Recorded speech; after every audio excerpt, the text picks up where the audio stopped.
Radhe Radhe everyone.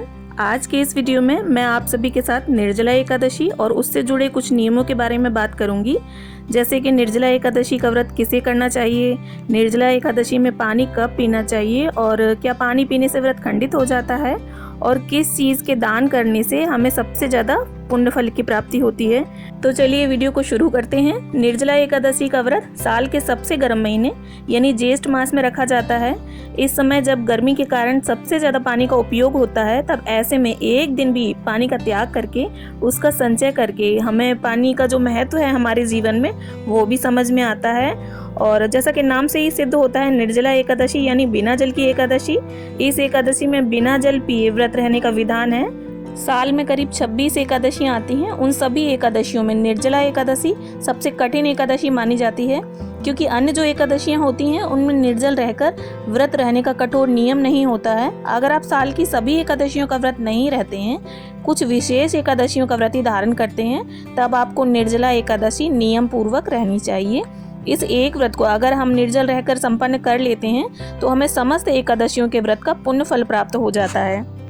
इस साल यानी साल 2022 में निर्जला एकादशी 2 दिन मनाई जाएगी, 10 जून को और 11 जून को। 10 जून को गृहस्थी जो हैं वो इस व्रत को धारण करेंगे और 11 जून की जो एकादशी है वो साधु सन्यासियों के लिए है।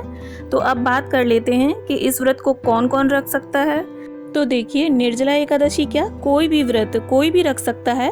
स्त्री, पुरुष, लड़के, लड़कियां, बूढ़े, बच्चे, बस होना ये चाहिए कि आपके शरीर में इतना सामर्थ्य होना चाहिए, आप शारीरिक रूप से इतने सक्षम होने चाहिए कि किसी भी व्रत को आप संपूर्ण कर सकें।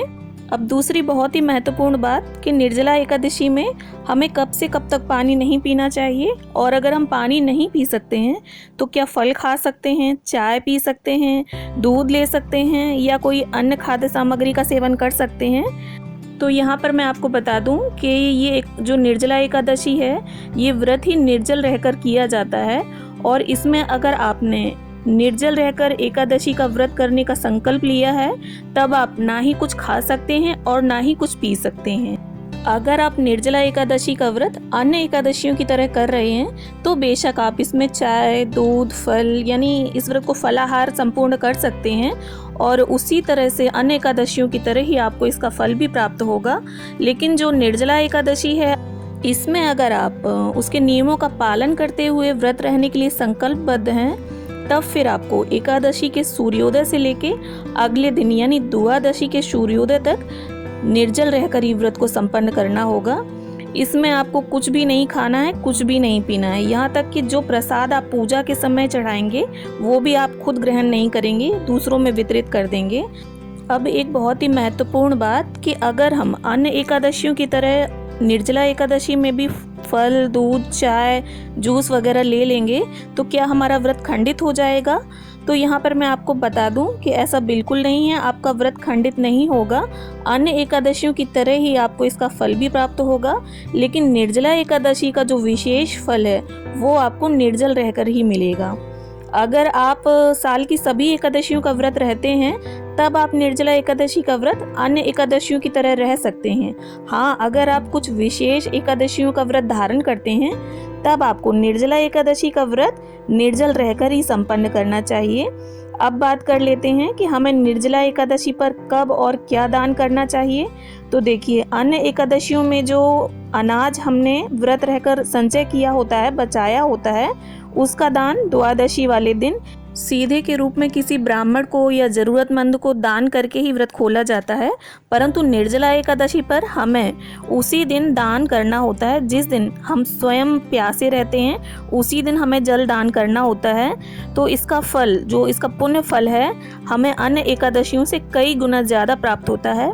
अब आपको मैं बता दूं कि एकादशी व्रत में किसी भी प्रकार का अन्न खाना बिल्कुल वर्जित होता है, मतलब इस व्रत में अन्न का त्याग किया जाता है। आप अन्न चाहे वो किसी भी प्रकार का हो नहीं खा सकते। आप इस व्रत में फलाहार यानी फल, दूध, चाय, जूस इनका सेवन कर सकते हैं। और कई लोग तो व्रत वाला जो नमक आता है, सेंधा नमक यानी रॉक सॉल्ट, उसे भी ले लेते हैं। तो सेंधा नमक आप ग्रहण कर सकते हैं, लेकिन आपको अनाज का सेवन भूल कर भी नहीं करना है। अब मैं आपको बता दूं कि हमें निर्जला एकादशी पर क्या दान करना चाहिए। तो जैसे मैंने बताया, ये व्रत साल के सबसे गर्म महीने यानी ज्येष्ठ मास में पड़ता है।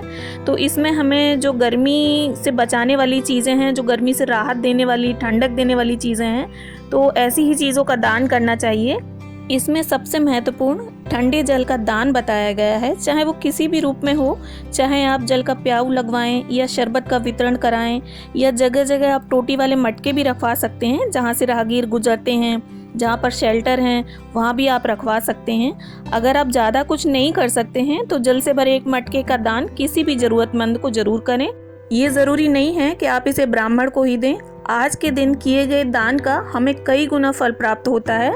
इसके अलावा आप चप्पल, छाता, शरबत की बोतलें, ठंडाई के पैकेट, पानी वाले फलों का दान कर सकते हैं, कपड़ों का दान कर सकते हैं, चीनी, गुड़, सुराही, वाटर बॉटल्स, इनका भी दान कर सकते हैं आप। बांस के पंखे, या अगर आप आर्थिक रूप से सक्षम हैं तो सीलिंग फैन जैसे ओल्ड एज होम में आप लगवा दें, अनाथ आश्रमों में लगवा दें, या जहाँ पर भी राहगीर रुकते हैं वहाँ लगवा सकते हैं। आई होप इस वीडियो में दी गई जानकारी आप सभी को पसंद आई होगी। वीडियो अगर अच्छा लगा हो तो प्लीज़ चैनल को सब्सक्राइब करें। मिलते हैं अगले वीडियो में, तब तक के लिए राधे राधे।